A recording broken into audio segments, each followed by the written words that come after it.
Nama saya Dr. Yofi Trijayanti. Saya sudah menjadi nasabah BRI sudah hampir kurang lebih 15 tahun.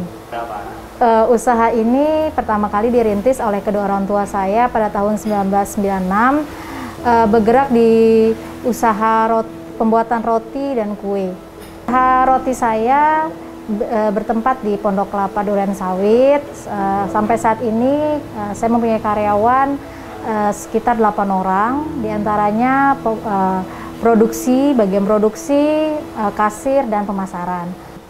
Pandemi itu sangat berpengaruh pada produksi roti yang kami jalani, karena kami sudah hampir saat awal-awal COVID itu kami sempat hampir tutup 4 bulan, di mana produksi tutup tapi kami harus tetap membayar gaji pegawai.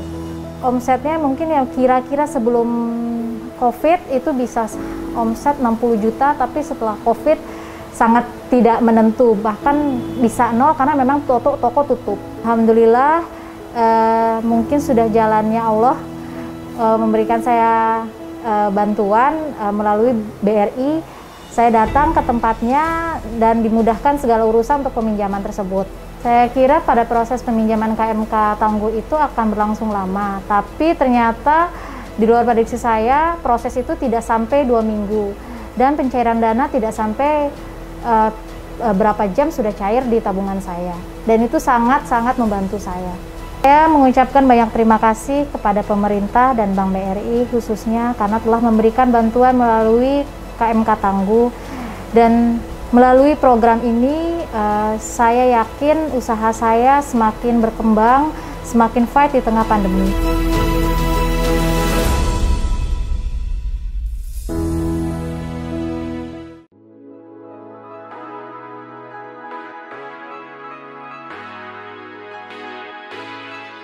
Kami bergerak di pertanian organik. Pertanian organik ini adalah dari pertanian beras. Kenapa kita menciptakan beras yang seperti ini? Karena kita pengen Indonesia mempunyai satu brand yang akan mendunia. Saat ini kita sudah tersebar di dunia, contohnya di Eropa, Amerika, dan Asia.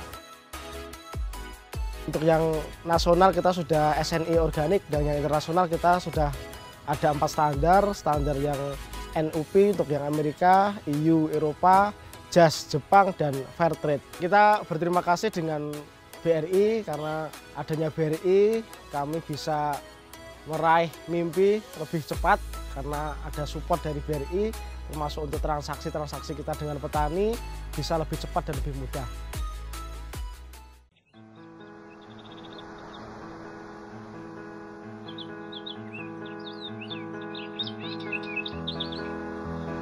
Pagi adalah tanda dimulainya segala aktivitas.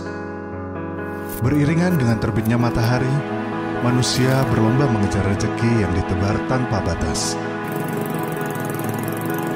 Kehidupan memaksa setiap insan untuk mampu beradaptasi dengan realitas. Hiruk-pikuknya suasana dan beragam transaksi yang ada adalah bukti bahwa manusia selalu berdampingan erat dengan beragam komoditas. Sebagai salah satu penggerak ekonomi masyarakat, sektor pertanian mempunyai peranan yang penting dalam mendukung ketahanan pangan yang berkelanjutan. Mengingat besarnya sumber daya pangan yang dimiliki, masyarakat Indonesia telah memanfaatkan keanekaragaman hayati yang ada. Pembaharuan pengelolaan pertanian melalui implementasi inovasi teknologi yang efisien melalui sistem pertanian terpadu mampu meningkatkan produktivitas secara nyata, sehingga kesejahteraan petani dapat meningkat dan terbukanya lapangan pekerjaan bagi penduduk desa setempat. Seperti halnya Sofyan, pemuda 25 tahun yang merupakan mahasiswa pasca sarjana pertanian asal Desa Kopeng, Kabupaten Semarang, yang berhasil melakukan inovasi dalam bidang pertanian, sehingga terbukti mampu meningkatkan roda perekonomian petani di wilayah tempat tinggalnya.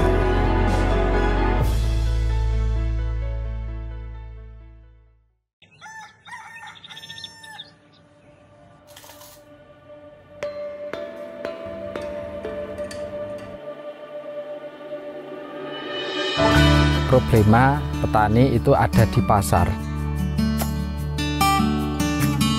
Para petani ini tidak mempunyai nilai tawar, sehingga harga yang didapatkan petani ini seringkali dipermainkan oleh tengkulak.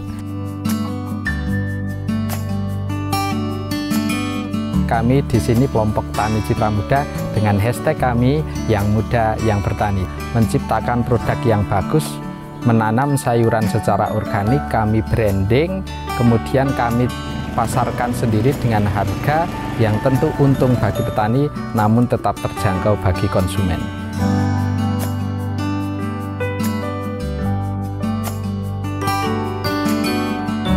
Awal mula saya mendirikan usaha ini ya omsetnya sedikit, jadi belum masuk untuk pengeluaran. Kemudian juga saya mendapatkan rekan bisnis yang kurang menguntungkan, sehingga barang yang saya jual itu tidak terbayar dan masih banyak lagi.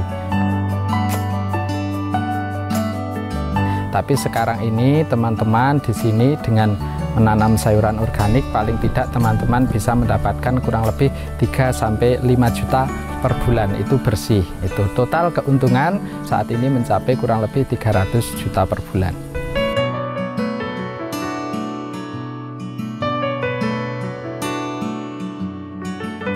Dari pemerintah ini juga mendukung apa yang kami lakukan di sini. Kita mendapatkan bimbingan, mendapatkan fasilitas untuk meningkatkan budidaya dan juga pemasaran sayuran organik yang ada di tempat kami.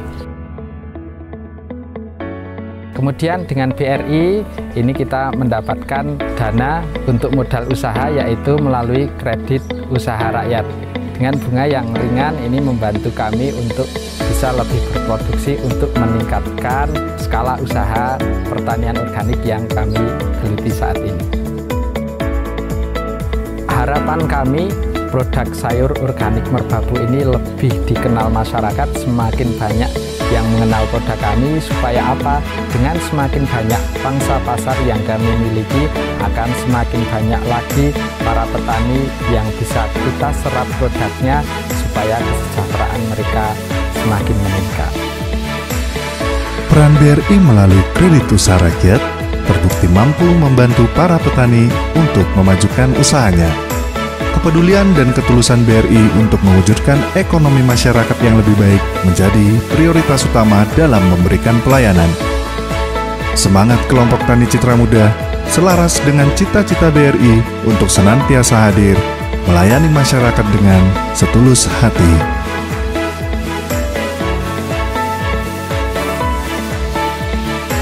Mari bersama memajukan sektor pertanian Indonesia untuk petani yang maju, mandiri, modern, dan sejahtera.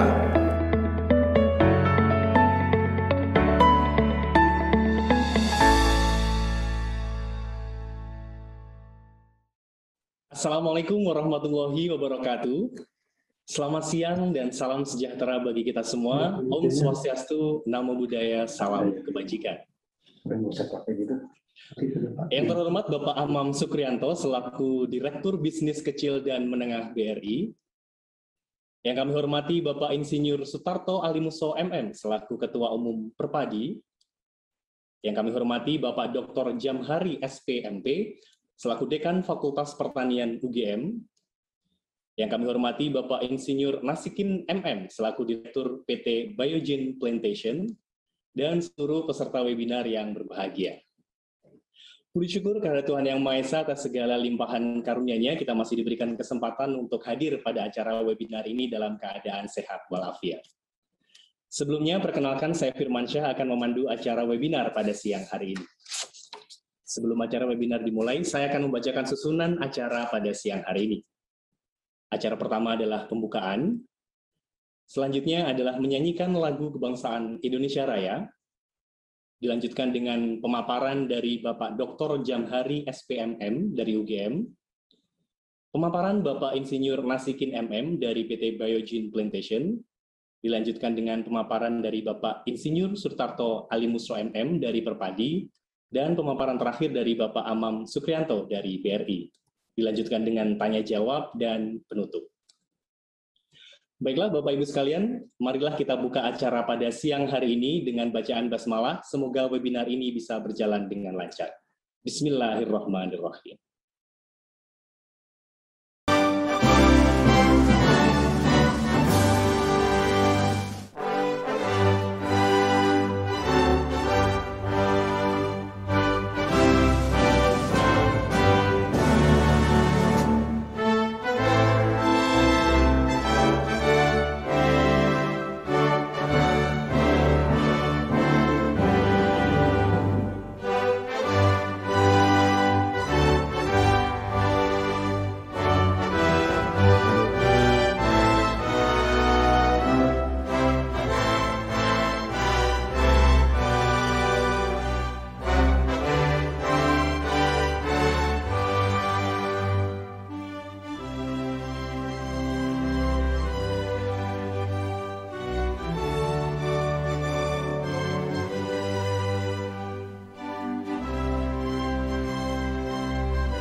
Hadirin dipersilahkan duduk kembali.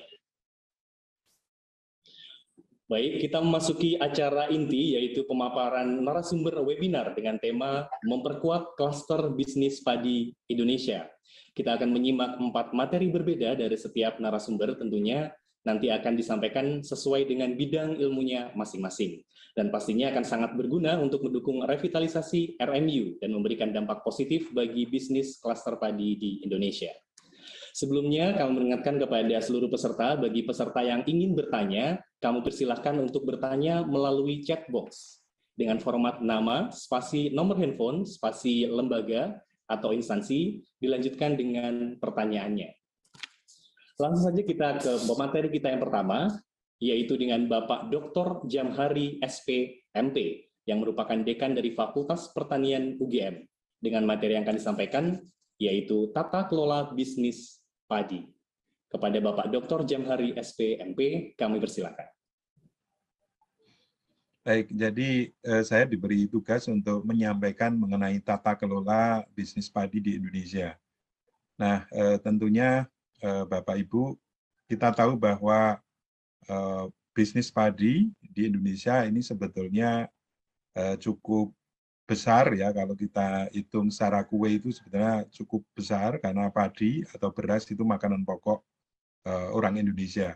Ya, jadi secara ekonomi itu besar, tapi memang pelakunya juga banyak sekali. Nah, sehingga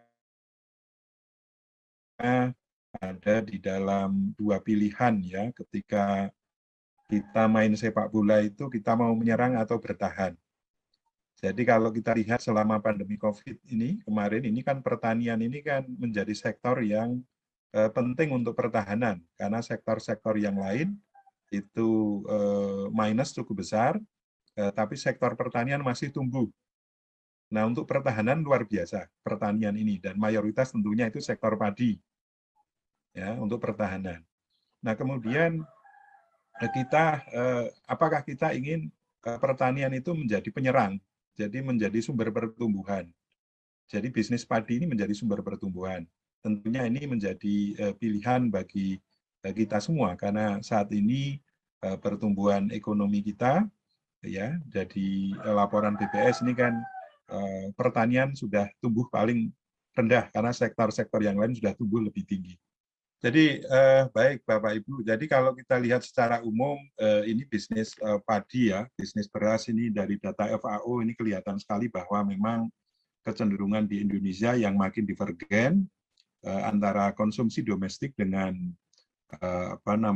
produksi tahun berjalan, maupun juga di tingkat dunia. Ini yang hijau, yang domestic utilization juga makin lebih tinggi daripada production, jadi produksi tahun berjalan. Nah, ini menunjukkan bahwa memang bisnis padi ke depan ini akan semakin, tentunya harga padi kita bisa simulasikan ini akan semakin mahal karena selisih adanya produksi dengan konsumsi ini, baik di Indonesia maupun dunia. Next. Terus. Nah, ini gambarnya Bapak Ibu, jadi ada divergensi, jadi kita bisa memperkirakan bahwa ini demand-nya naik, kemudian kapasitas suplai-nya itu turun. Nah, pasti ini ya kita bisa memperkirakan bisnis pangan akan semakin menjanjikan. Terus.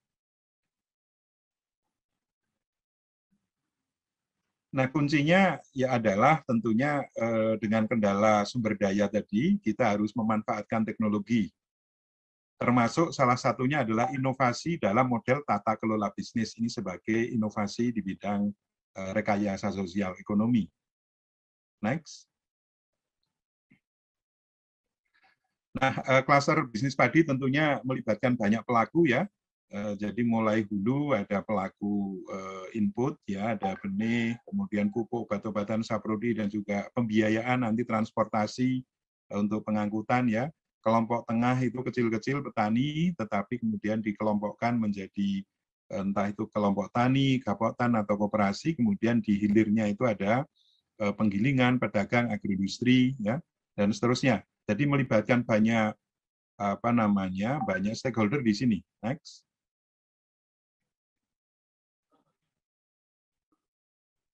Nah, yang menarik sisi suplai, Bapak Ibu, sisi suplai kita udah tahu semua. Ini data dari sensus pertanian bahwa skalanya memang kecil. Kemudian kita lihat jumlah petani kita turun, artinya pertanian itu kurang diminati. Dari sisi pendidikan ini memang petani yang kurang terdidik. Dari sisi umur ini banyak yang menceng kanan, ini petani tua. Kemudian kalau kita petakan masalah pertanian, itu ada juga di gambar itu, adalah lahan yang sempit, kemudian modal kurang, yang merah ini yang modal kurang, modal kecil ya. Ini jawaban petani ketika di sensus. Ya. Ini dari sensus pertanian terakhir. Nah, yang ada masalahnya juga partisipasi petani di dalam kelompok itu rendah. Dalam kelompok tani ini hanya 30% partisipasinya, kemudian dalam koperasi pertanian itu hanya 4%. Ini data yang perlu kita lihat untuk memahami seperti apa pelaku bisnis padi saat ini. Terus nanti kita akan berbuat apa. Nah, ini setelah kita coba mapping secara lebih detail, jadi yang bawah ini adalah kode provinsi, kita bisa lihat di sini skala usaha tani padi. Ya, memang beragam ini dari setiap provinsi di Indonesia, mulai dari yang paling kecil, 34 itu adalah Jogja, DIY, kemudian 81 ini ada di Maluku yang paling luas di situ ketika kita memanfaatkan data sensus. Nah, tapi paling luas ya juga cuma 1 hektar berapa gitu ya. Ini, nah kita kalau yang di Jawa ini rata-rata saya kira kurang dari 4.000 meter ya, bahkan kurang dari 3.000 meter. Ini rata-rata di Jawa. Dengan DIY paling sempit, cuma kurang dari 2.000 meter. Nah, ini gambaran pelaku bisnis padi di sisi on-farm. Nanti akan kita lihat bagaimana penggilingan, saya kira Pak Tarto nanti juga akan banyak di sana. Saya kebetulan juga ada penelitian, kebetulan dua bab, saya menggunakan 2 bab, itu untuk di disertasi saya itu mengenai penggilingan, yaitu penggilingan yang biasa dan penggilingan keliling. Nanti akan seperti apa ini. Terus, nah, ini tingkat mekanisasinya Bapak Ibu saat ini dengan tentunya ini dengan tata kelola yang sekarang. Ini saya potret tata kelola bisnis padi saat ini, bagaimana tingkat mekanisasinya, kemudian bagaimana adopsi terhadap varietas baru. Kalau kita lihat ini memang adopsi terhadap teknologi baru itu memang mengalami lambat begitu ya. Jadi ini banyak adopsi varietas ini kan yang dikeluarkan tahun akhir 80-an. Padahal setelah itu sudah cukup banyak varietas baru dikeluarkan, tapi ternyata tingkat adopsinya juga masih 20 tahun yang lalu. Nah, ini dengan tata kelola saat ini, petani dengan unit pengambilan keputusan 2.000 meter tadi kalau di Jogja, atau ya kalau di Jawa ya cuma 3.000 meter. Mungkin secara average nasional yang 4.000 meter. Inilah skala usaha tani padi kita. Next.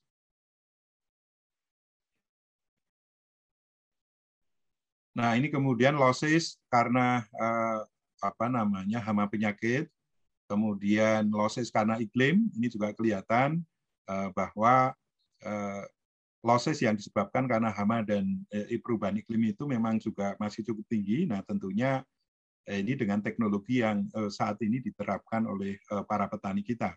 Nah, tentunya kalau menggunakan teknologi yang lebih antisipatif, menggunakan sensor dan seterusnya dengan teknologi modern ke depan, ini mungkin akan lebih kecil lagi lossesnya. Terus, nah ini rantai pasoknya Bapak Ibu dari petani, ya 69% itu dijual ke pedagang pengumpul.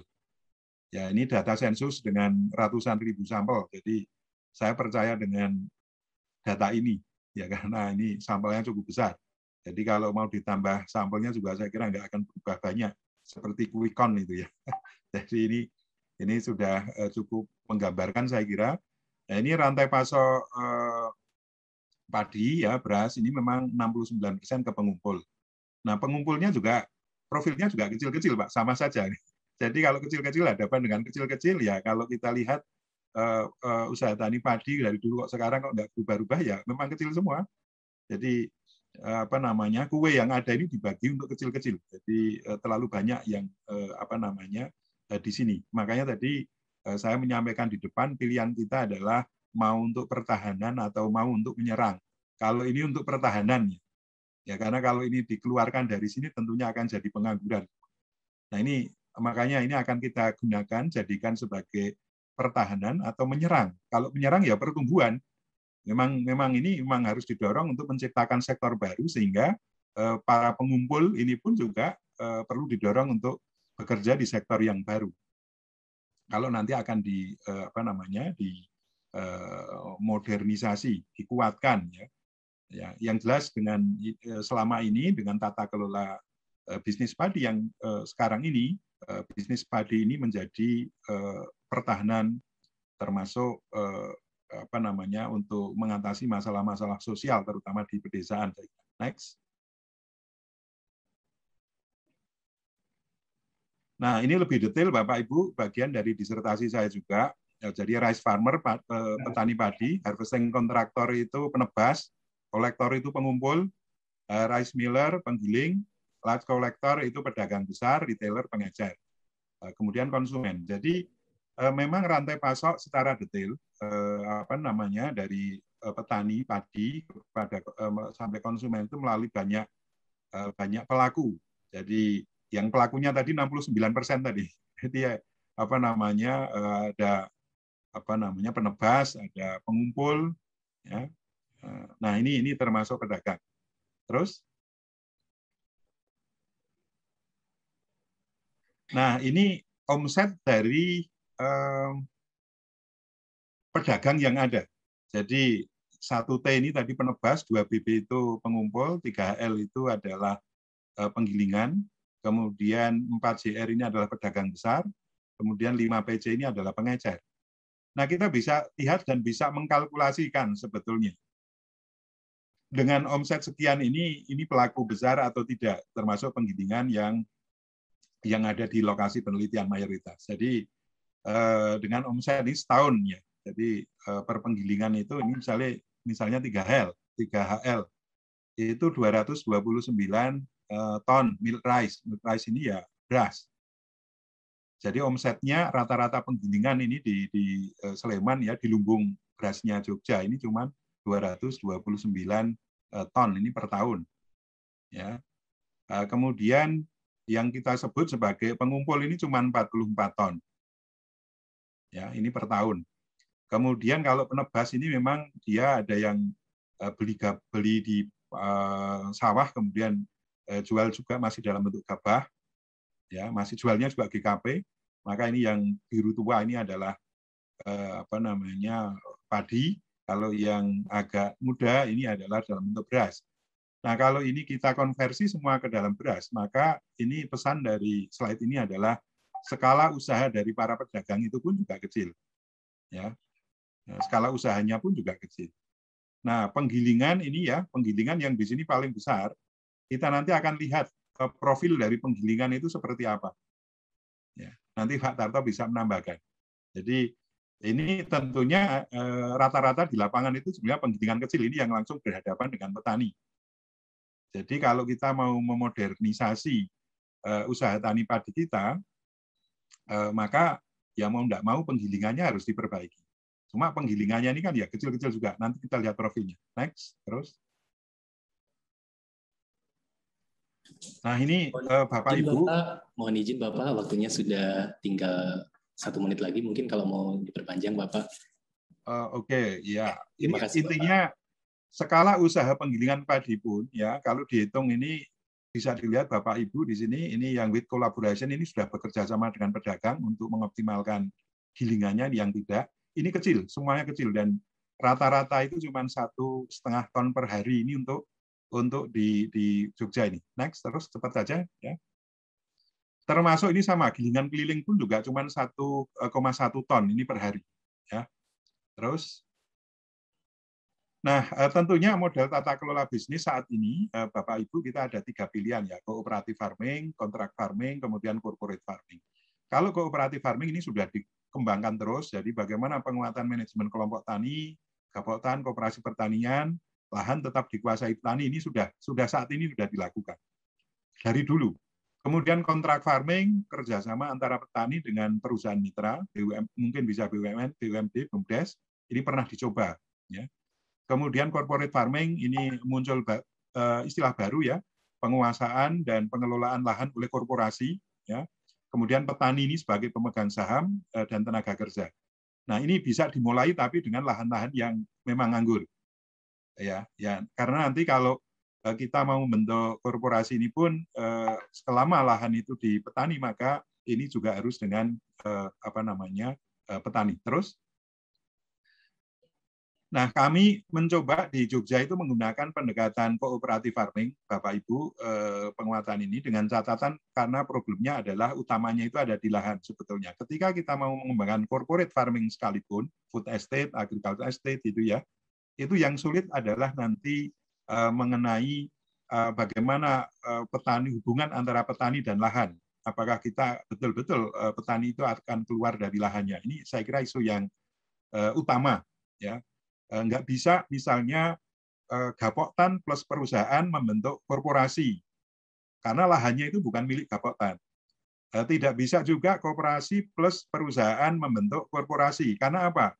Koperasi ini juga harus sepersetujuan petani sebagai penguasa pemilik lahan sehingga memang itu akan membutuhkan tantangan yang lebih besar untuk sampai tingkat tapak petani dan itu masalah utamanya. Banyak konsep tadi, termasuk corporate farming, muncul, tetapi sebetulnya nanti nggak menyelesaikan masalah, karena masalahnya adalah yang di tingkat mikro. Nah, kami mencoba untuk yang mikro, next. Terus, sedikit lagi. Nah, ini dari analisis data sensus pertanian kita juga, memang kalau skala usahanya itu ditingkatkan, itu biaya per usaha taninya itu akan turun, Bapak Ibu. Ini jelas sekali. Ini dari data sensus. Next. Sehingga tentunya ini melandasi kalau begitu ditingkatkan skalanya. Ya. Tetapi kalau menggunakan korporasi tadi memang tantangannya adalah bagaimana hubungan antara lahan dengan petani itu yang sulit. Sehingga kami tetap mengembangkan pendekatan cooperative farming. Terus caranya bagaimana Bapak Ibu di lapangan itu sebetulnya permasalahan teknis itu lahan petani ini kalau kita petakan ini memang sempit-sempit. Ini kami drone begitu, satu petak cuma 700 meter. Kami coba untuk tata supaya teknologi itu bisa diterapkan. Misalnya transplanter bisa masuk, traktor roda 4 yang dibantukan oleh pemerintah juga bisa masuk. Kami mencoba untuk mengkonsolidasikan setiap 7 petak itu gabung jadi satu, menjadi yang sebelah kanan. Ya. Nah, tetapi di sini pengelolaannya itu masih kelompok tani dan koperasi. Jadi kami menyebutnya masih ini cooperative farming. Nah, tetapi program ini saya kira sangat membutuhkan investasi di bidang penggilingan, karena tidak mungkin ini hanya dibesarkan skala ukuran fisiknya tanpa disertai dengan revitalisasi penggilingan padi yang tadi yang langsung berhubungan dengan petani itu kecil-kecil gitu. Nanti bagaimana dengan kualitas berasnya, itu saya kira juga menghasilkan beras yang premium, kemudian bagaimana ketika itu tidak dilengkapi dengan misalnya untuk pengering padi yang bisa berbahan baku sekam misalnya ya, itu kalau musim hujan pasti itu juga akan menjadi kendala untuk kualitas. Sehingga intinya di dalam program mau corporate, mau cooperative farming, mau contract farming ataupun mau corporate farming, itu adalah itu dibutuhkan adanya di tingkat lahan, itu kita butuh lahan yang lebih luas sehingga teknologi itu bisa aplikatif. Kemudian di tingkat pengolahan, kita membutuhkan investasi mesin giling yang memang itu lebih modern, yang bisa menghasilkan kualitas beras bisa diatur, yang premium, kualitasnya lebih tinggi, ya, sehingga itu akan menjadi penampung untuk menampung produk-produk petani. Tanpa itu dilakukan, saya kira ini juga akan berat. Jadi di sini Pak Amam, saya kira potensi untuk membesarkan klaster bisnis padi memang sangat dibutuhkan investasi di pengolahan ya. Tadi fakta di gilingan yang duduk maupun gilingan keliling itu ya seperti itu. Mungkin nanti Pak Nasikin juga bisa cerita lebih banyak. Cuma ini pengalaman kami mengamati lingkungan di sekitar Jogja, memang kondisinya seperti itu. Namun itu nggak cukup juga, lahan ini juga harus diperbaiki. Saya kira demikian, Mas Firman. Mungkin ini untuk inspirasi nanti bisa kita lanjutkan diskusi. Makasih. Assalamualaikum warahmatullahi wabarakatuh. Waalaikumsalam warahmatullahi wabarakatuh. Terima kasih Bapak Dr. Jamhari atas pemaparannya. Langsung saja kita ke pemateri kita yang kedua adalah Bapak Insinyur Nasikin MM. Beliau merupakan direktur dari PT Biogene Plantation yang akan menyampaikan materi pendampingan kelompok padi untuk meningkatkan produktivitas. Kepada Bapak Insinyur Nasikin MM, kami persilakan. Terima kasih. Selamat sore Pak Firman. Selamat sore Bapak. Pak Amam, Bapak Sutarto, Pak Jamhari. Baik Bapak. Assalamualaikum warahmatullahi wabarakatuh. Waalaikumsalam. Baiklah, saya ada tugas untuk menceritakan mengenai pengalaman bagaimana pembinaan kelompok tani dalam melakukan usaha tani.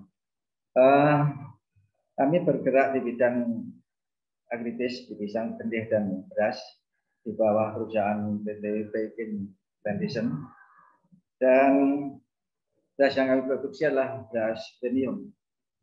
Ini sangat tepat saya kira apa yang kami lakukan karena sistem pertanian kita yang subsisten mendorong kita untuk bisa mengembangkan usaha tani skala luas. Oleh karena di dalamnya akan bisa dilakukan dan melakukan rekayasa sosial, rekayasa ekonomi, rekayasa teknologi, dan rekayasa nilai tambah. Rekayasa sosial karena bagaimana kita melibatkan anggota kelompok tani, yaitu pada para petani yang luasannya terbatas, untuk bisa bergabung dalam suatu usaha yang memenuhi skala usaha dan saling menguntungkan tanpa menghilangkan hak-haknya para petani. Ingat bahwa petani itu punya status sosial, sebenarnya dia adalah sebagai manajer usaha taninya di sawahnya sendiri-sendiri. Bagaimana peranan itu masih tetap berjalan ketika kerjasama dengan penggilingan padi. Yang selanjutnya, rekayasa ekonomi saya kira bisa dikembangkan kepada berbagai usaha off-farm, misalnya dalam mencukupi kebutuhan sarana produksi, bisa mencukupi kebutuhan alat mesin pertanian, dan sebagainya. Lalu selanjutnya bagaimana kita mengembangkan rekayasa teknologi, karena kerjasama dengan petani itu kuncinya satu. Apa yang harus saya peroleh? Mesti jawabannya adalah keuntungan. Kalau keuntungan dalam kerjasama tidak meningkat dari yang lama, maka susah untuk bisa dipadu ke depan. Oleh karena itu, teknologi ini adalah wadah kesepakatan, yaitu teknologi apa yang mau diterapkan dan agar supaya produktivitas meningkat kualitas hasil meningkat, sehingga keuntungan itu akan meningkat. Pengalaman yang kami lakukan, ada 2 divisi areal benih dan beras yang kami lakukan, yang itu semuanya harus mengikuti memenuhi skala luasan, bisa ratusan hektar, bisa puluhan hektar. Semula yang kita lakukan adalah melalui proses sewa lahan, tetapi ternyata ada berbagai kendala di dalam sewa lahan karena kita harus menggerakkan tenaga kerja, harus menggerakkan merekrut sarana produksi, apakah itu pupuk atau pestisida, lalu bagaimana kita meng-create irigasi supaya irigasi bisa berjalan dengan baik, dan bagaimana kita mengoperasionalkan Al-Sintan agar supaya bisa menggarap lahan itu dalam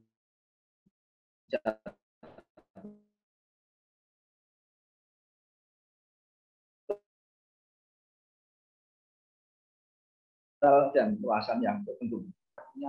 Culture atau kebiasaan dengan pemilik, saya akan melakukan tanam, saya akan melakukan olah tanah dengan catatan nanti panen saya yang melakukan, karena dari panen itu ada daun ya. Ini tidak, bagaimana caranya supaya tradisi itu tidak bisa ditinggalkan. Lalu kendala berikutnya adalah operasional, bagaimana kita menggarap mengerjakan lahan yang luasannya cukup luas, lalu dalam jadwal tertentu dengan menggunakan segala peralatan yang ada. Ini hal yang tidak mudah. Lalu selanjutnya, petani mempunyai status sosial, sehingga kalau kerjasama atau disewa itu mestinya dia akan bekerja open di luar daripada kerjaan usaha tani pertanian. Oleh karenanya, apa yang kita ambil sampai dengan saat ini adalah melakukan kerjasama saling menguntungkan, di mana petani dapat hak-haknya, lalu ada kepastian kepentingan, ada jaminan harga, jaminan pembelian, dan sebagainya tidak tergantung daripada tengkulak. Dan ini adalah intinya adalah bagaimana menaikkan posisi tawar daripada petani itu. Lalu yang diperoleh daripada RMU atau pendidikan padi adalah memperoleh pasokan bahan yang cukup, baik kuantitas, kualitas maupun kontinuitas. Kenapa? Karena penggilingan padi itu sudah berkomitmen dengan pasar. 1 minggu berapa, 1 bulan berapa, 1 tahun berapa. Sedangkan panen padi dalam 1 tahun itu hanya ada di 3 kutub. Panen musim penghujan yang itu biasanya tinggi, luasannya kira-kira bisa mencapai 60% daripada areal. Lalu panen musim kemarau pertama itu kira-kira sekitar 23% lah itu. Lalu musim ketiga.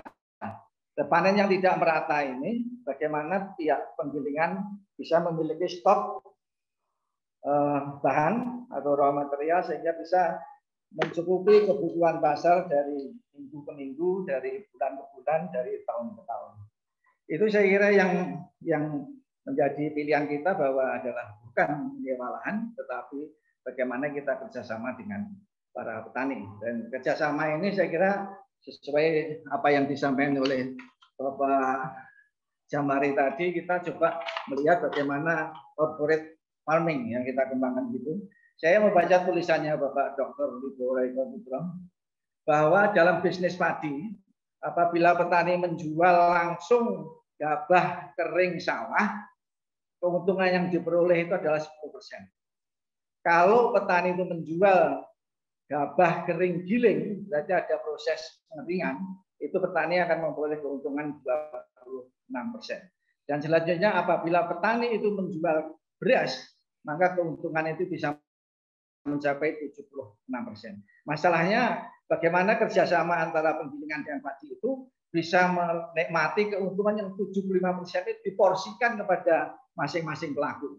Masing-masing pelaku itu siapa? Ya petani, anggota kelompok tani itu tadi, ya penggilingan, ya pendukung modal daripada usaha bisnis itu, misalnya di perbankan dan sebagainya, dari pihak perbankan dan sebagainya.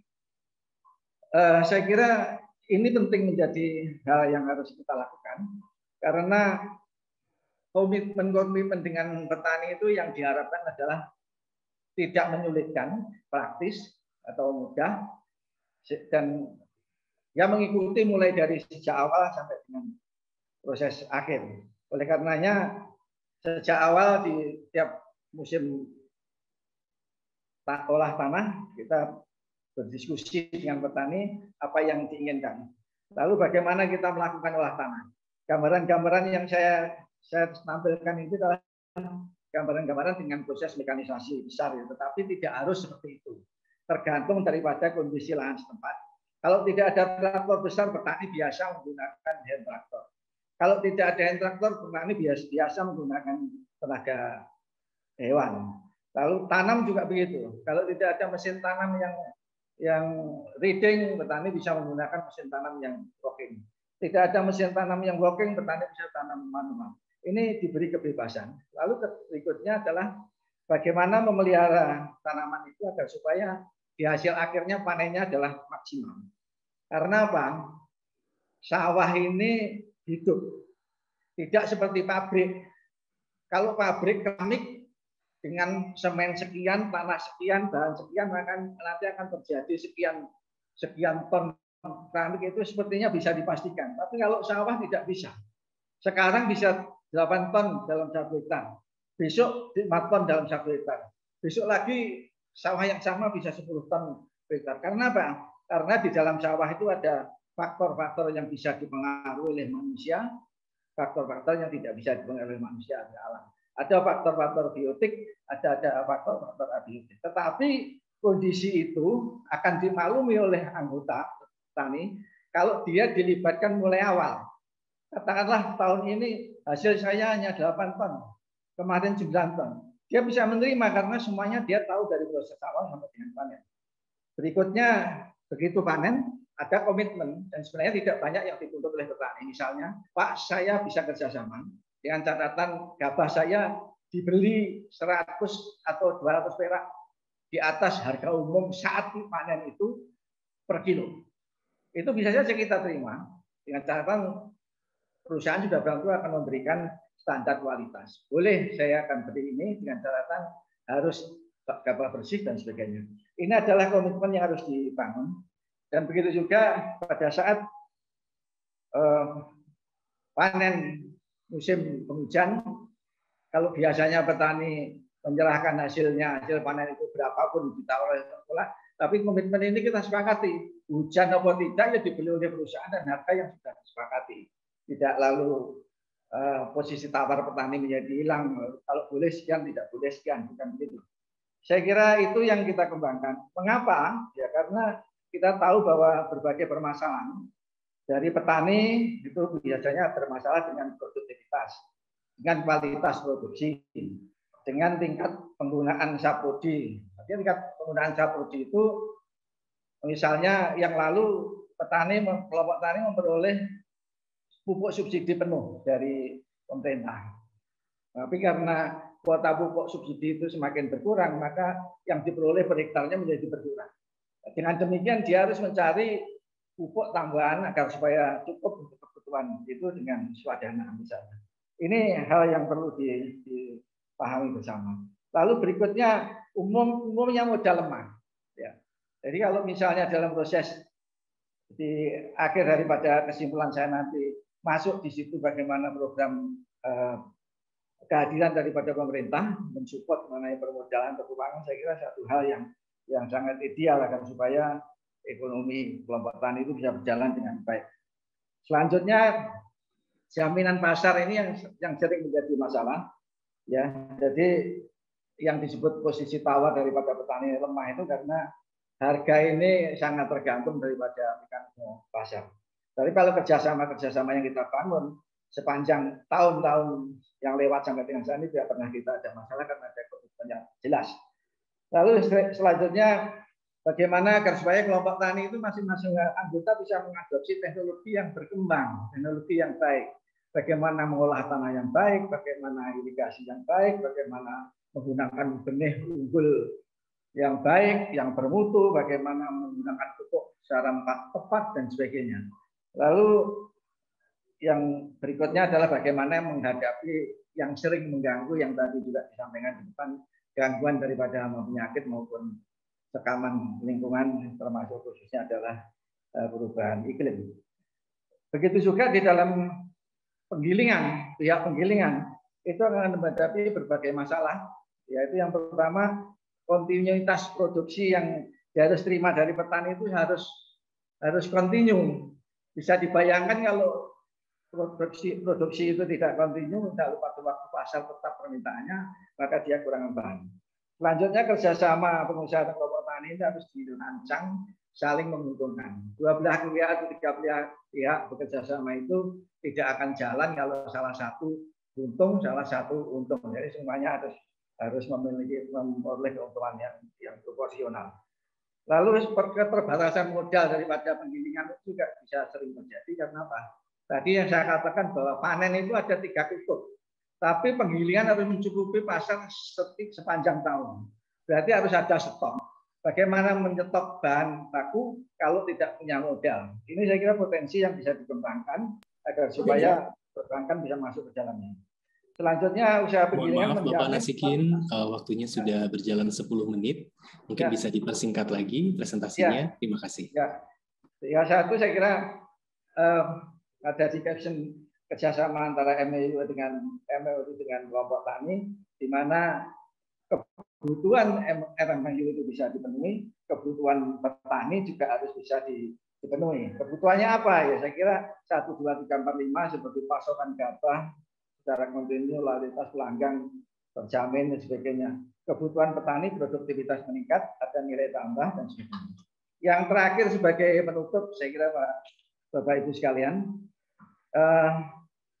idealnya penggilingan padi ini kerjasama dengan kelompok tani yang membangun lahan luasan memenuhi skala ekonomi dan kemampuan pasar, dan agar supaya berdaya baik penggilingan maupun padi maupun kelompok tani dalam melakukan kerjasama ini, maka support modal daripada lembaga keuangan sangat diperlukan. Di mana yang diperlukan, apakah penggilingan, apakah kelompok tani, silakan. Tetapi selama ini yang saya lakukan, permodalan petani yang selama kerjasama dengan Biogen ini, kita handle dari Biogen. Artinya kita jamin.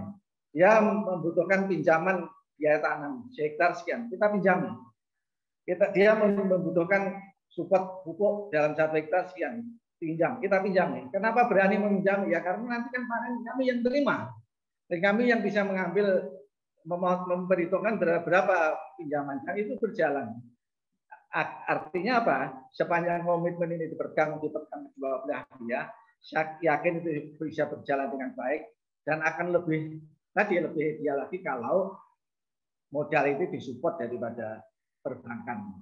Saya kira itu yang bisa saya sampaikan serba singkat mengenai pengalaman kami dalam membangun kerjasama antara kelompok tani dengan penggilingan. Ada kurang lebihnya kami mohon maaf. Kami akhiri. Assalamualaikum warahmatullahi wabarakatuh.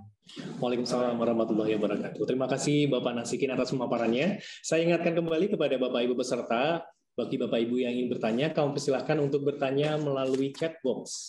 Dan bagi penanya yang beruntung dan terpilih oleh panitia akan mendapatkan hadiah link aja sebesar 300.000 dari panitia.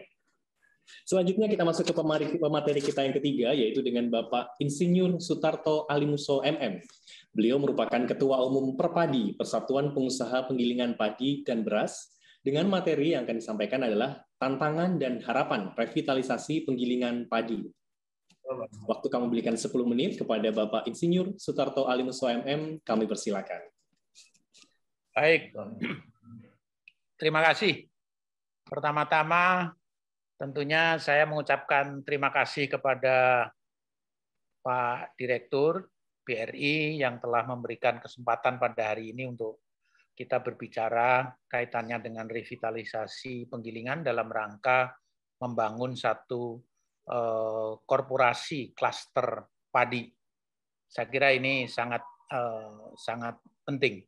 Bapak Ibu sekalian yang kami hormati, Pak Direktur, Pak Amam, Pak Jamhari, Pak Dekan, Pak Nasikin, kemudian juga Bapak Ibu dan semua peserta. Kita bicara revitalisasi penggilingan padi, tentunya lanjut, kita perlu melihat next beras. Nah, beras ini saya memberikan catatan penting. Yang pertama adalah beras ini kenapa menjadi penting dan strategis? karena menjadi sumber kehidupan bagi jutaan petani dan jutaan pelaku bisnis, dan di dalamnya tentunya terdapat penggilingan padi yang kecil-kecil.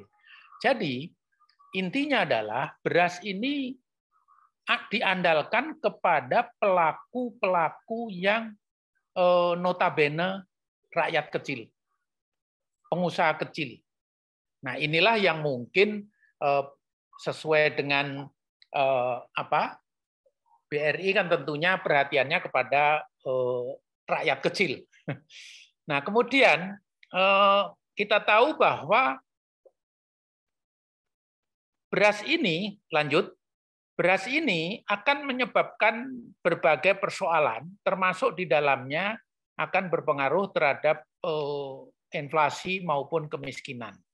Sehingga pemerintah mau tidak mau akan selalu berpikir bagaimana beras ini harus stabil. Harus stabil agar betul-betul konsumen juga tidak dirugikan, tapi produsen juga tidak dirugikan. Lanjut.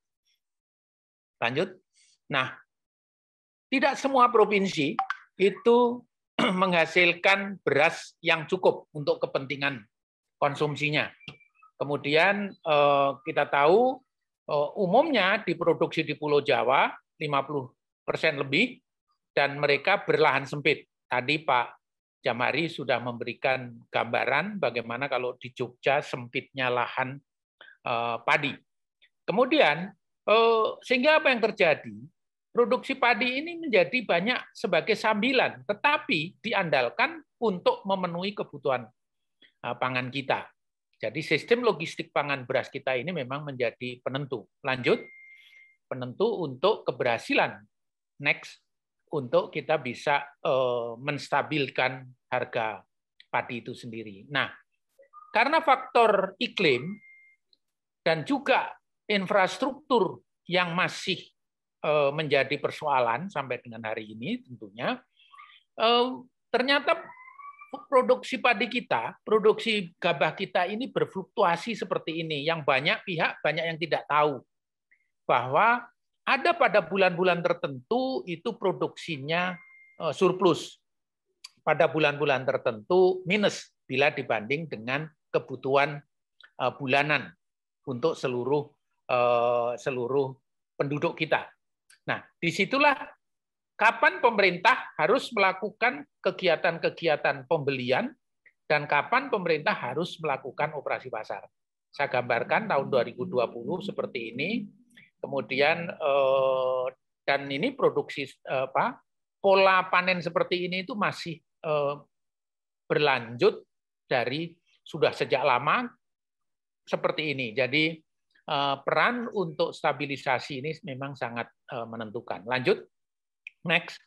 Nah, tadi Pak Jamhari, Pak Nasikin juga telah menyinggung. Pasca panen ini memang harus menjadi salah satu prime mover-nya, karena pasca panen inilah yang nanti akan mendorong pasar, mendorong produksi itu bisa dilanjutkan untuk sampai kepada konsumen. Apa yang terjadi?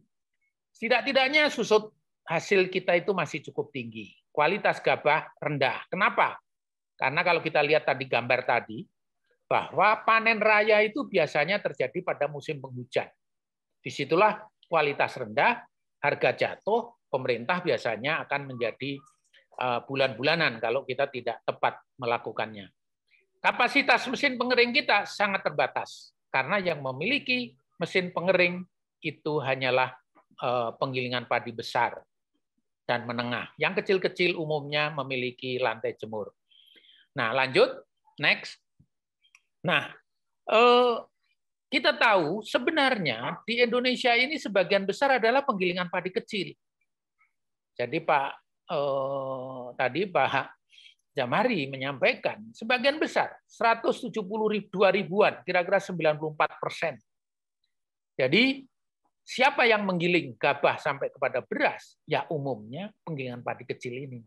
Seperti gambar itulah penggilingan padi kecil. Kapasitasnya rendah, bahkan di Jogja itu 1,5 ton per hari, itu artinya mati suri itu, pasti sudah mati suri.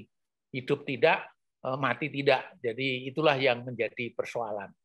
Lanjut, dan itu persaingan-persaingan yang terjadi. Nah, ini yang selalu dibahas. Bagaimana sih alur rantai pasok pangan beras yang dikatakan panjang?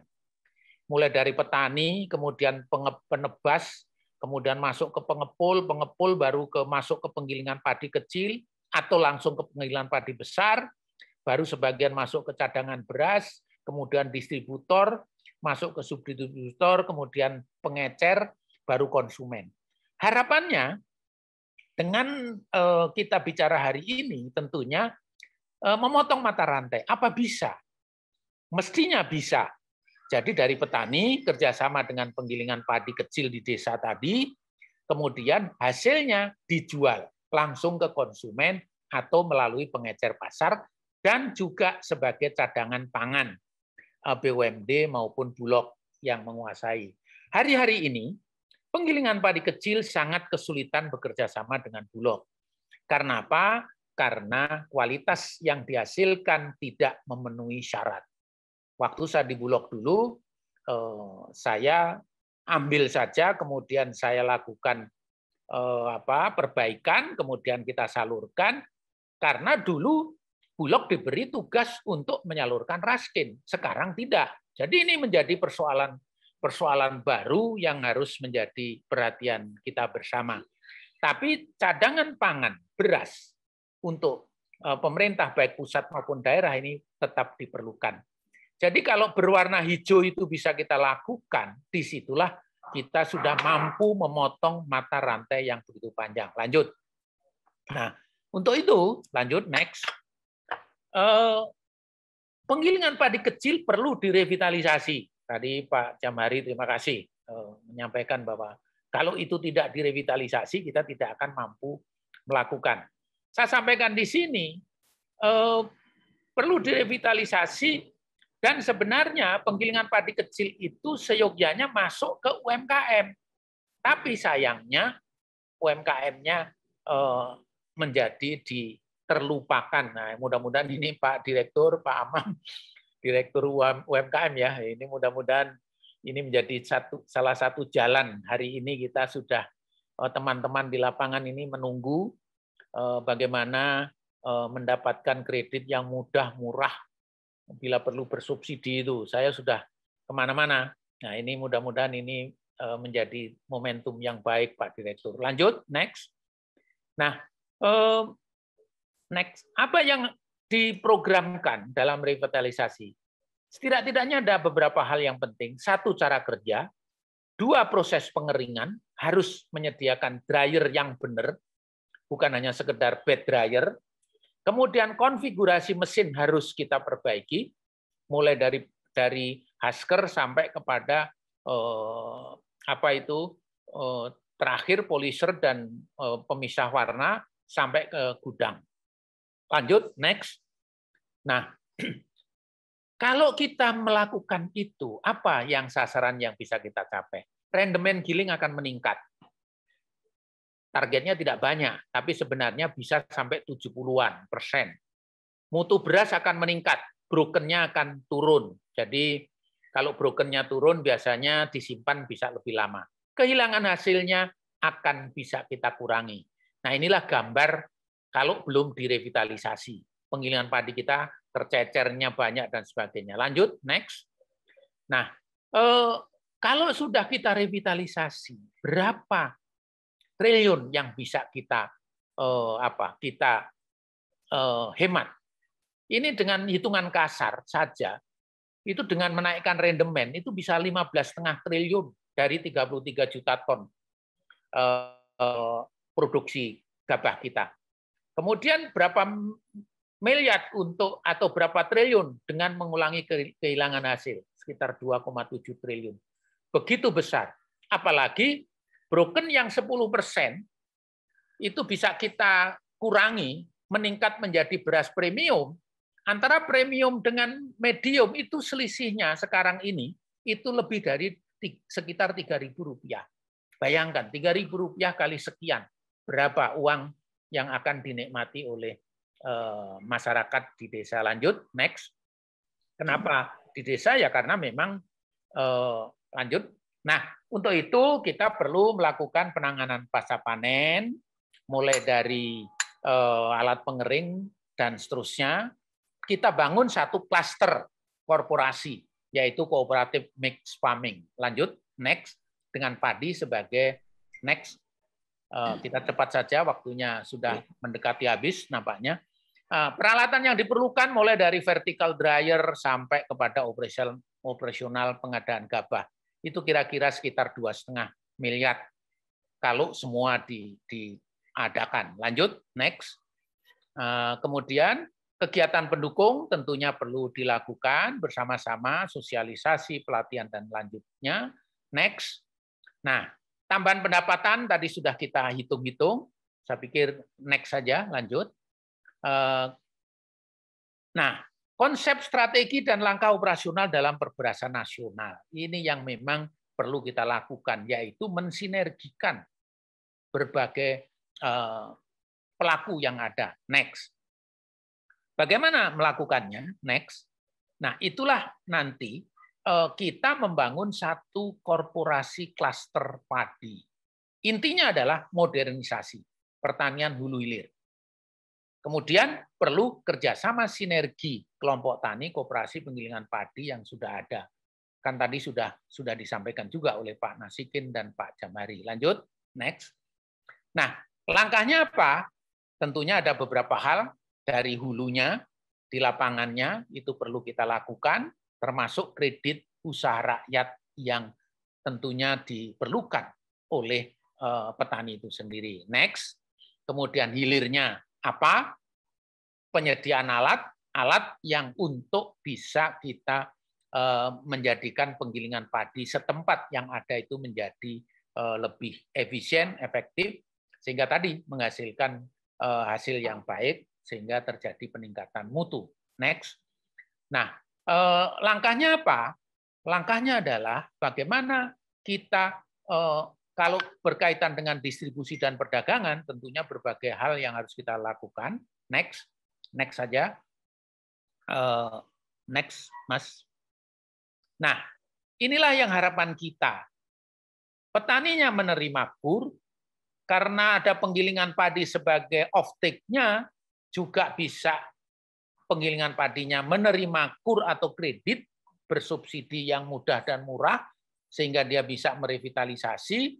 Pasarnya kita bangun, pemerintah daerah punya BUMD, pemerintah pusat punya BUMN, kemudian ada pusat-pusat pengolahan distribusi yang besar, ini yang penggilingan padi besar, pasarnya begitu banyak.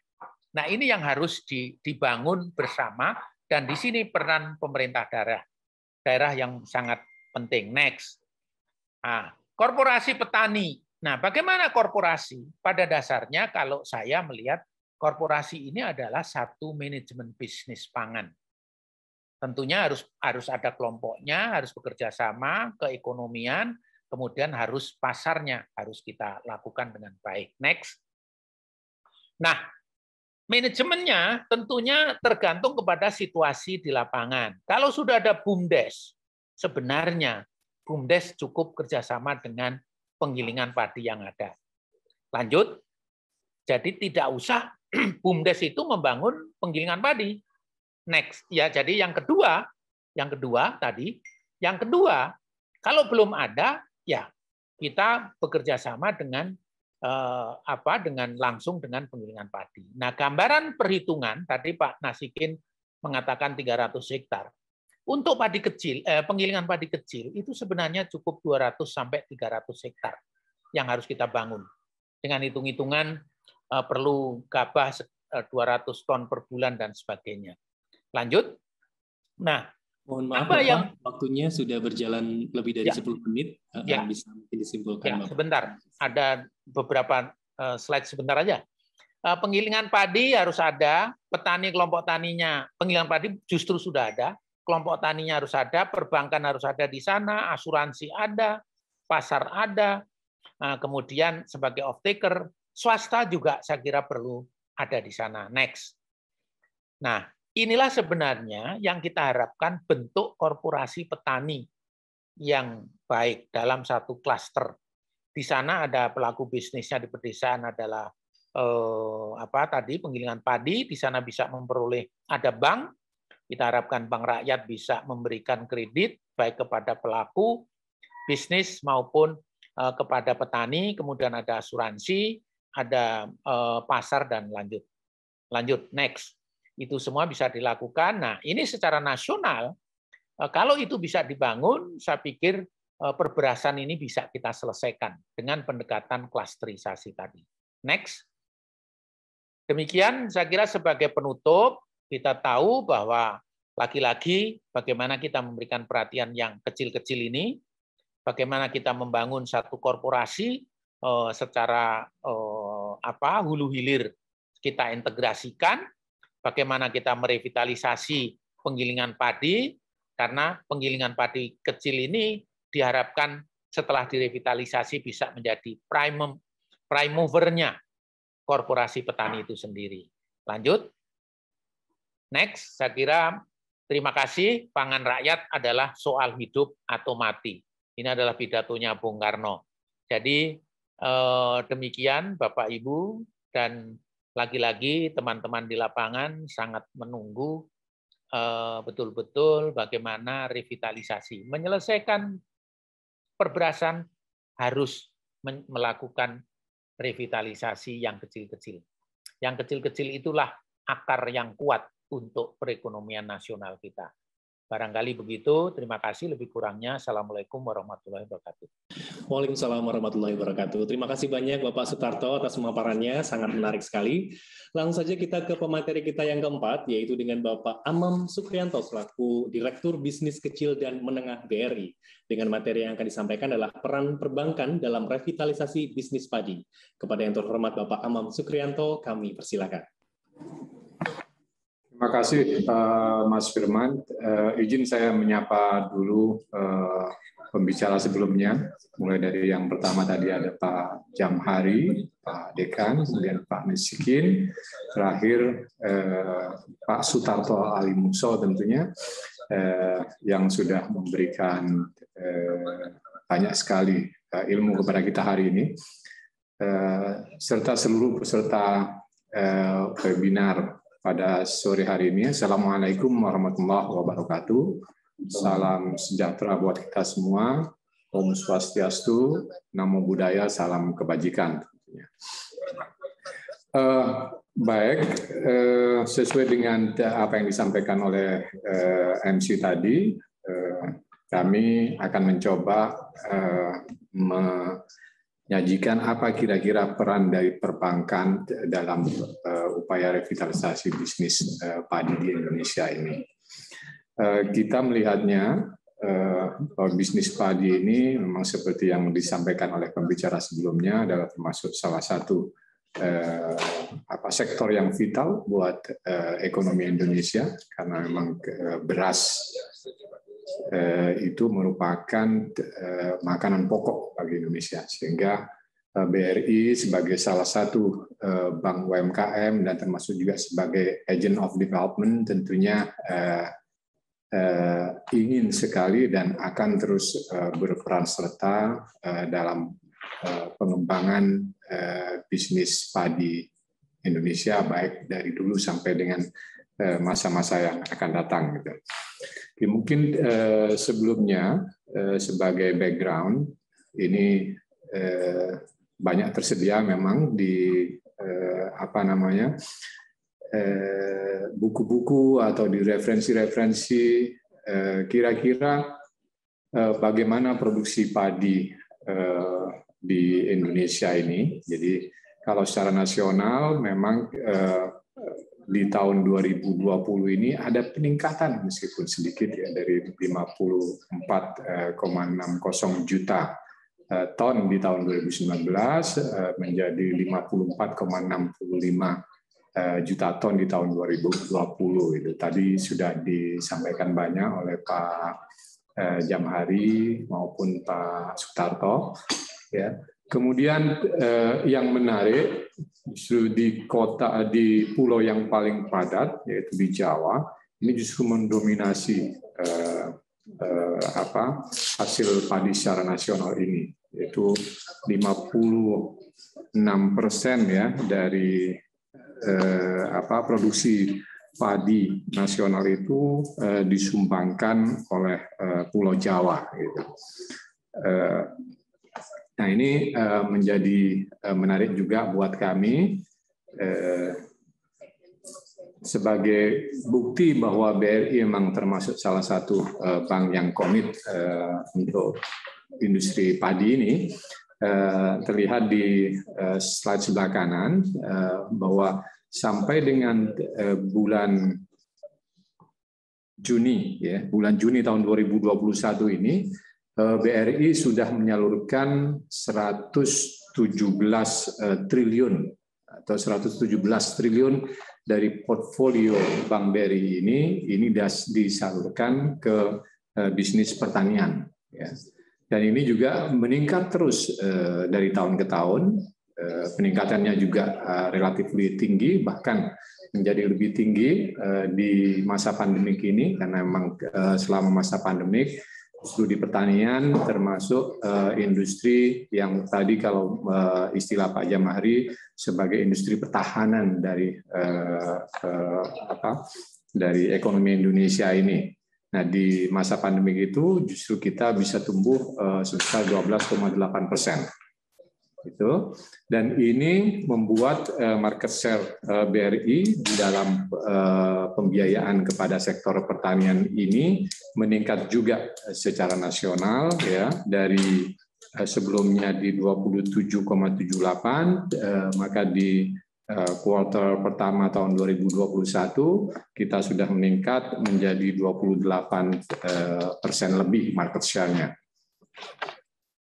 Itu kalau kita cerita khusus kepada ekosistem beras dan unit penggilingan padi di slide selanjutnya.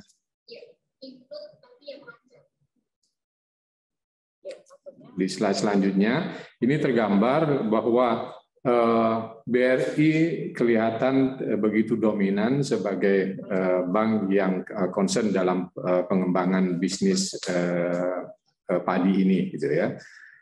Kalau kita lihat bahwa saat ini ada in total 40.798 debitur, ya, yang kita biayai khusus untuk ekosistem beras dan penggilingan padi ini, dengan total plafon yang sudah kita disburse sebesar 4,1 triliun. Ya.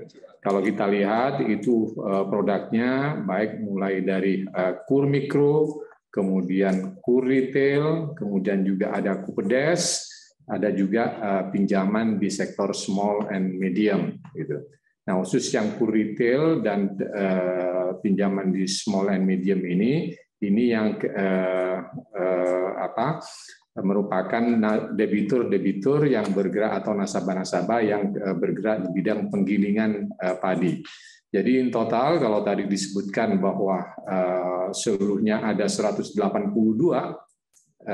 ribu ya penggilingan padi yang ada di Indonesia, BRI termasuk kalau secara nasional yang terbanyak membiayai penggilingan padi ini dengan jumlah sekitar 6.190 debitur yang bergerak di bidang penggilingan padi ini, dengan total plafon yang sudah didisburse sebesar 1,9 triliun khusus untuk penggilingan padinya.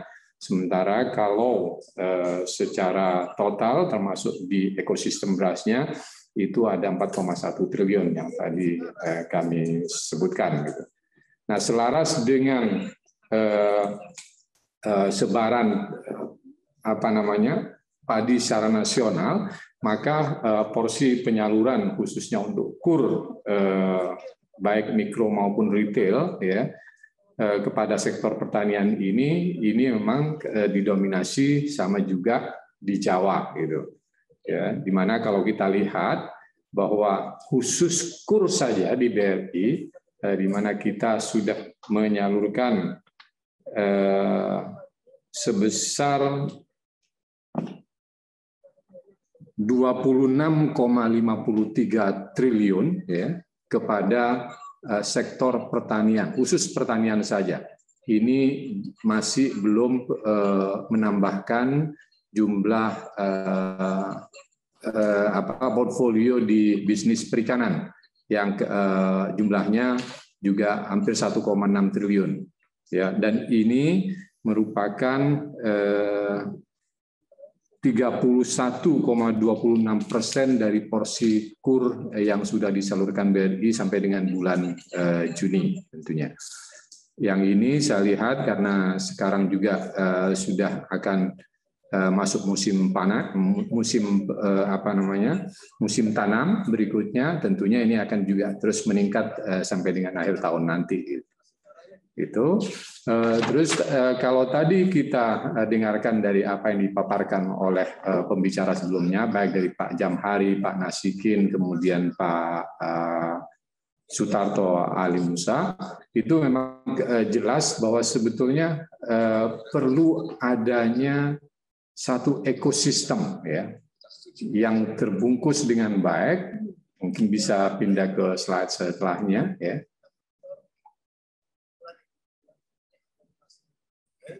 Memang perlu ada ekosistem ya, mulai dari on farm-nya sampai ke off farm-nya. Dan kita melihatnya bahwa salah satu peran perbankan di sini, karena kita memang bergerak di bidang keuangan, bagaimana bahwa di tiap pemain-pemain atau stakeholders yang bergerak di bidang bisnis padi ini bisa dijahit dalam satu ekosistem keuangan sehingga masing-masingnya nanti memang betul-betul bisa melihat secara finansial ya bagaimana progres, bagaimana performance dari bisnisnya di masing-masing level itu. Nah, ini memang akan lebih baik kalau misalnya ya nanti at the end of the day misalnya BRI yang akan mencoba mengkolaborasikan ini semua secara finansial, secara laporan keuangan misalnya, atau secara keuangan atau secara transaksi gitu misalnya ya. Nah, ini mulai dari petaninya, pada saat petani itu tanam akan butuh yang namanya sakrotan. Kemudian setelah ada hasil dari pertaniannya nanti akan dikumpulkan oleh pengepul, kemudian dibawa ke RMU atau bahkan sometimes ada dari petani itu dibawa langsung kepada RMU kecil gitu kan, sampai ke RMU besar. Kemudian sampai setelah produk jadi dilakukan kemasan yang baik ya, kemudian itu dipasarkan. Nah, ini semuanya bisa di-provide dengan satu sistem keuangan yang betul-betul bisa dirangkaikan satu sama lain gitu. Nah, kalau ini terjadi tentunya nanti semua seperti yang tadi diharapkan oleh pembicara sebelumnya, semua dari bagian yang terlibat dalam ekosistem ini, pertama memang mereka bisa melihat bagaimana efektivitas dari pengelolaan keuangannya. Gitu. Apakah at the end of the day, kata Pak Nasikin tadi, masing-masingnya itu memang mendapatkan keuntungan dari industri ini. Gitu. Nah, ini memang menuntut adanya efisiensi ya di tiap level. Gitu. Jadi kalau dilihat bahwa ekosistem klaster padi ini ya akan berjalan efektif apabila masing-masing pihak yang terlibat bisa mendapatkan supply yang sesuai dengan kebutuhannya, baik dari sisi tepat waktu dan tepat jumlah, gitu. Sehingga nantinya dapat berproduksi secara optimal. Gitu. Karena apabila satu titik saja di antara rangkaian itu, di antara value chain itu tidak efisien, maka itu akan berdampak kepada stakeholders atau pemain-pemain yang lain di rantai bisnis itu. Misalnya, petani mau tanam, Ternyata begitu datang ke tempat saprotan, Pak, mohon maaf, yang Bapak butuhkan tidak ada. Petani tentu tidak akan bisa menunda tanamnya, karena memang itu sudah timing yang pas misalnya. Kalau ditunda, otomatis nanti akan merubah siklus keuangan di sisi petaninya. Gitu. Ya. Kalau sudah merubah siklus keuangan di sisi petaninya, kemudian merubah juga siklus panen dari petaninya, meskipun 5 hari atau seminggu, ini tentu akan berdampak ke rantai-rantai berikutnya, apakah itu pengepulnya, apakah itu RMU-nya, gitu, dan sebagainya. Gitu. Termasuk juga yang di terakhir, di RMU misalnya, kalau RMU yang ada itu ternyata seperti kondisi sekarang, RMU yang masih sangat sederhana, ya, tentunya nanti yang dihasilkan adalah beras-beras yang kualitasnya jauh di bawah premium gitu.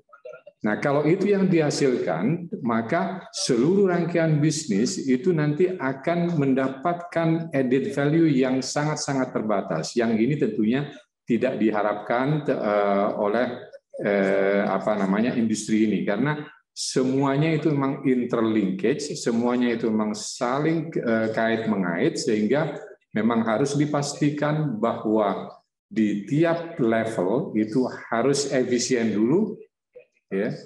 Kemudian ada model transaksi yang betul juga terekosistem dengan baik, ya, yang itu nantinya akan membuat cluster atau ekosistem ini efektif dan efisien gitu. Nah, BRI siap untuk memberikan atau menjadi bagian dari ekosistem itu, ya. Either menggunakan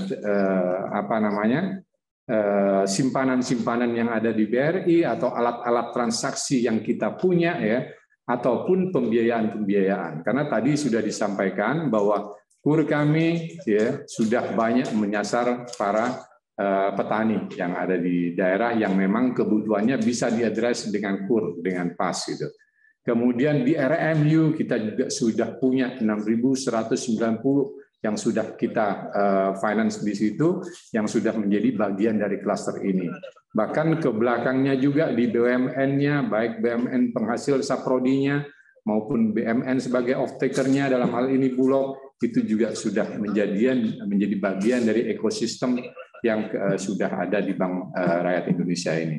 Sehingga ke depan, ya, karena memang tadi fokusnya adalah bagaimana RMU yang saat ini baru bisa menghasilkan beras yang kualitasnya medium bisa kita tingkatkan menjadi beras premium. Ini tentunya akan menjadi PR kita bersama. Hanya memang kalau sudah di level RMU, tentunya ini sudah bisnis yang skalanya sudah agak besar, ya, dan saya lihat juga selama ini bukanlah subsidi, bukanlah suku bunga murah yang mereka cari, tapi bagaimana memang penggunaan uang yang bisa efektif sehingga nanti dalam perputarannya memang seperti yang disebutkan di slide ini bahwa harus tepat waktu, harus tepat jumlah gitu. Itu mungkin, ya, yang bisa saya sampaikan. Intinya bahwa BRI sebagai bagian dari tugas kami sebagai agent of development akan terus melakukan support kepada industri ini, dan tentunya dengan semangat saling menguntungkan, ya. Karena BRI nanti begitu menjadi bagian dari ekosistem ini, maka BRI juga harus efisien, dan BRI harus juga bisa menikmati bagaimana hasil dari masuk atau menjadi bagian dari ekosistem ini. Terima kasih, saya kembalikan kepada Pak Firmansyah, karena saya yakin waktunya sudah mepet banget ini, loh. Silakan Pak Firmansyah. Baik, terima kasih Bapak Amam Sukrianto atas pemaparannya.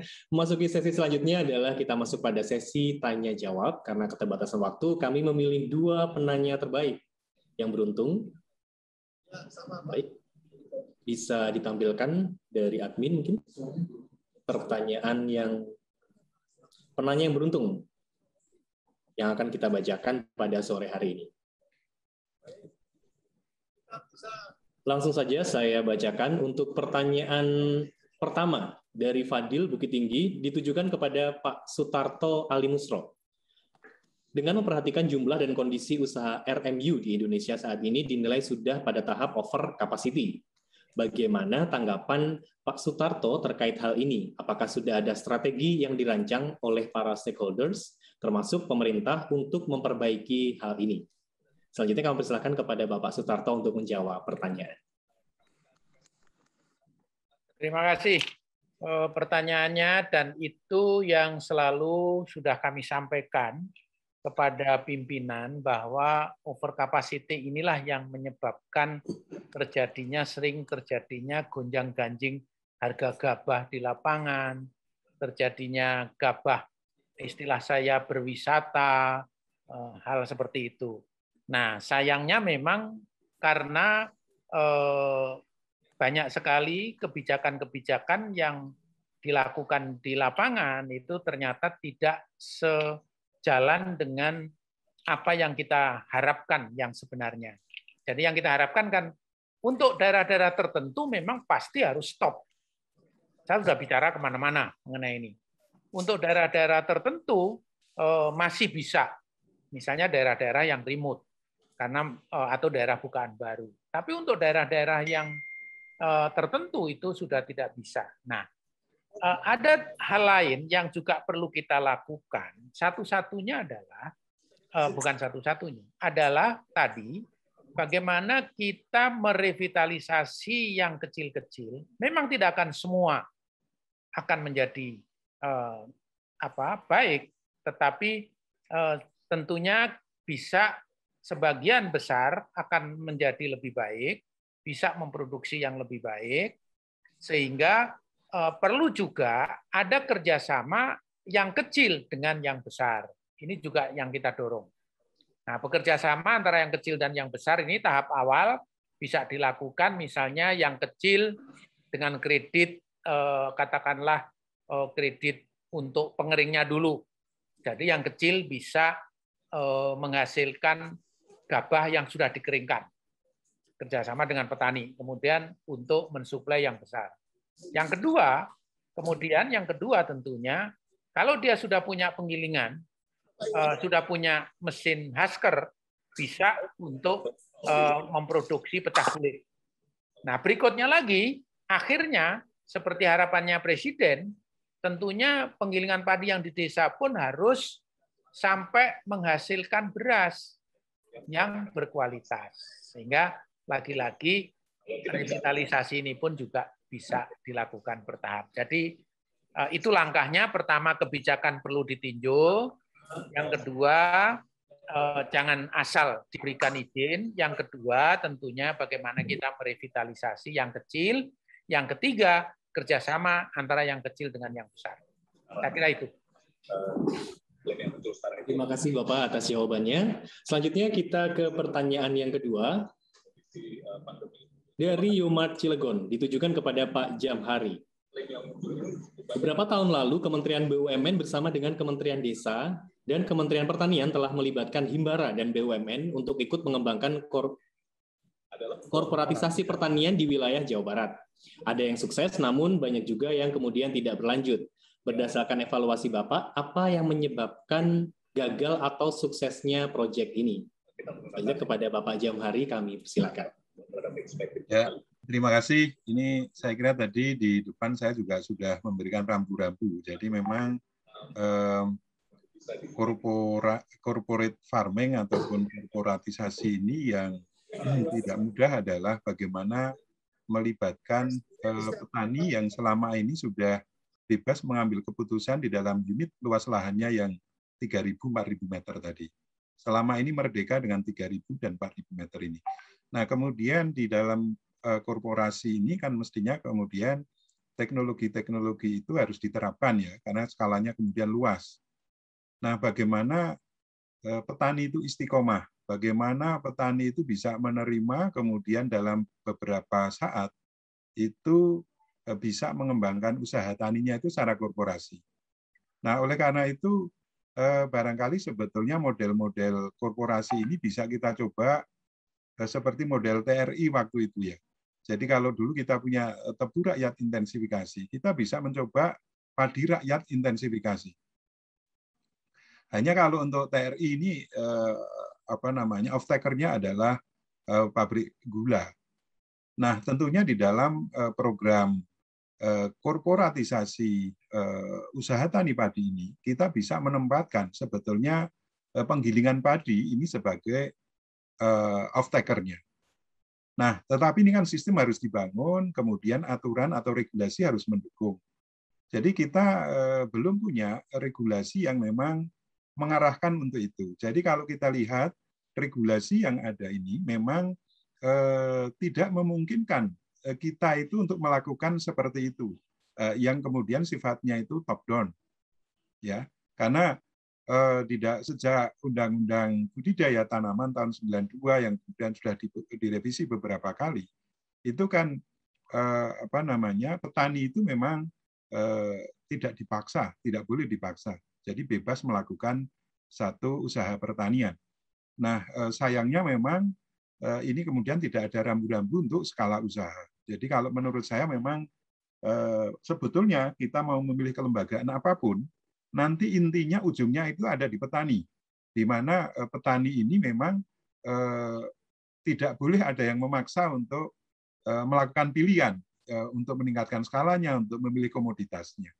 Jadi kembali lagi, agar ini bisa berhasil, maka kita sebetulnya bisa, tapi ini harus ada payung regulasinya, mengulang kembali padi rakyat intensifikasi. Begitu dari saya, Mas Firmansyah. Terima kasih. Terima kasih banyak Bapak Jamhari atas jawabannya. Demikian tadi dua penanya terbaik yang akan mendapatkan hadiah berupa saldo link aja sebesar 300.000 dari panitia. Kami mewakili panitia mengucapkan terima kasih banyak kepada keempat narasumber kita yang sudah berbagi ilmu kepada kita semua. Semoga bisa bermanfaat bagi kita semua dan juga bisa memajukan bisnis klaster padi yang ada di Indonesia. Saya juga mengucapkan terima kasih banyak kepada peserta webinar yang sudah hadir pada siang hari ini. Mohon maaf apabila ada kesalahan. Saya Firmansyah pamit undur diri. Selamat siang dan wassalamualaikum warahmatullahi wabarakatuh. Waalaikumsalam.